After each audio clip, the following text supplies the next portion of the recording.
Get ready for a challenge, because in this video I'll be listing out the most hardest games to win on Roblox. These games will test out your parkour, survivability, aim, and other skills in order to win. Also, I will make sure to rank each game in difficulty based off their win percentages. And with all that said, let's dive straight into it.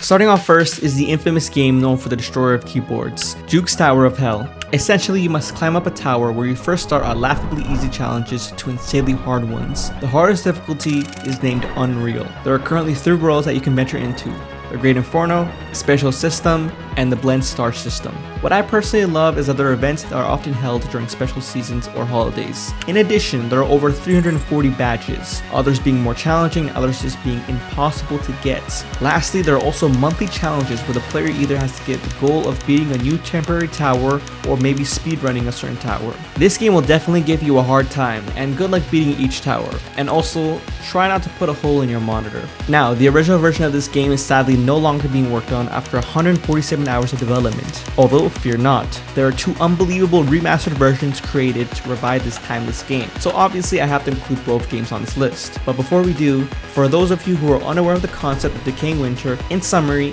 it is a hardcore wave survival based game. Agents are called in to defend the safe zone from AI enemies that are progressively getting more armed and dangerous, while at the same time persevering through the storm. Once the storm has dissipated, agents can then scavenge for excess loot in order to prepare for the next inevitable storm and wave of enemies. The game itself requires a lot of intelligence and capability from the player. And so, starting off with the first remastered version, Decaying Winter, Protect the Crystal. The description of this one specifically states that it is impossible to win by going solo. Basically, you have time before each wave starts, and where you must venture across the map to look for weapons like firearms, bows, and melees, and other things like equipment like traps and explosives.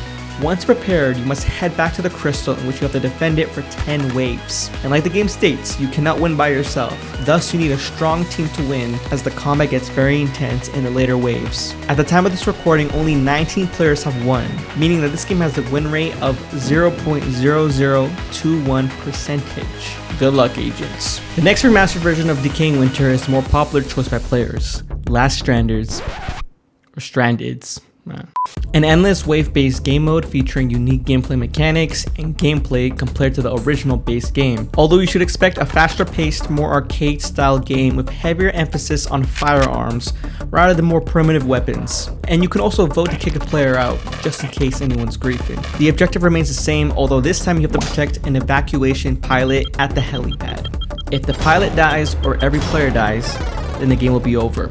There are unlimited waves, but every 10 waves will introduce a different boss wave. And there are 7 exclusive variations for each boss wave, with their own weaknesses and strengths. And do keep in mind that boss waves have cycles in between other waves, preventing certain boss waves from repeating. Anecdotally speaking, the overall gameplay is fluid, shooting feels great, and clearing each wave feels really rewarding. Although one feature that developer can add is having a leaderboard with the top 100 or top 50 longest runs. This would incentivize competition and would give players a constant challenge to work towards. Other than this, legendary game, and very difficult. Now, I did cover this game already in my remastered game list, but I did not go into detail about the difficulty. And for those who don't know, the goal of this game is to fend off the noobs and protect the statue from being destroyed.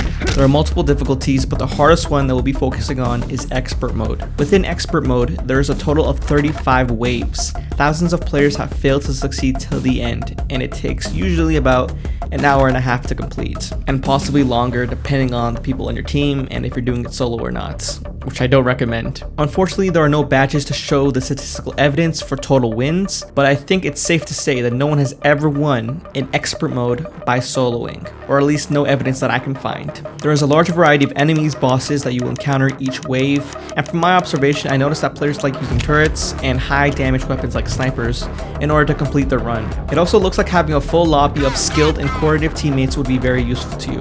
Good luck defending, pick weapons to suit your playstyle, and make sure to enjoy the storyline, as the lore is really good as well, and have fun with the havoc. Alright boys, you know what time it is, time for the honorable mentions.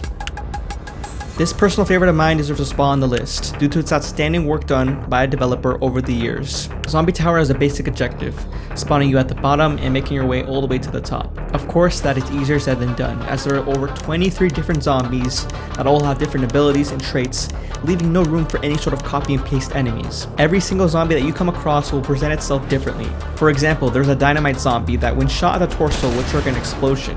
On the other hand, the crystal zombie is a tank and a durable zombie that does a lot of damage. In addition, there are 5 bosses that you will come across, with a final giant one waiting for you at the top. Now, the reasoning behind why this game belongs in this video is because I have yet to see a solo victory from a player on the hardest difficulty. It's an incredibly challenging feat that only one can do with the strongest weapons and the appropriate skill. And if the devs watching this, then please make a solo victory achievement into a badge. This insidious creation deserves no introduction, as I think you guys know why. It's the impossible Obby, with each stage offering something unique for the player to overcome. Also, this game does keep track of your deaths. Currently, the impossible Obby holds a 51% dislike ratio due to angry users expressing their emotions. Now, mathematically, just to prove how hard this game truly is, it may as well be the hardest game on Roblox. Only 7 players have successfully won this Obby, and keep in mind, this game has over 53.2 million visits at the time of this recording. Just to put that into perspective, assuming every visit is an attempt from a player, this game has a win rate of 0.0000013%. You literally have a higher chance of being struck by lightning, which is a 0.00065% chance. Just crazy. And that is the game list for today. Thank you so much for watching. Make sure to subscribe for more, and I'll catch you guys next time. Peace.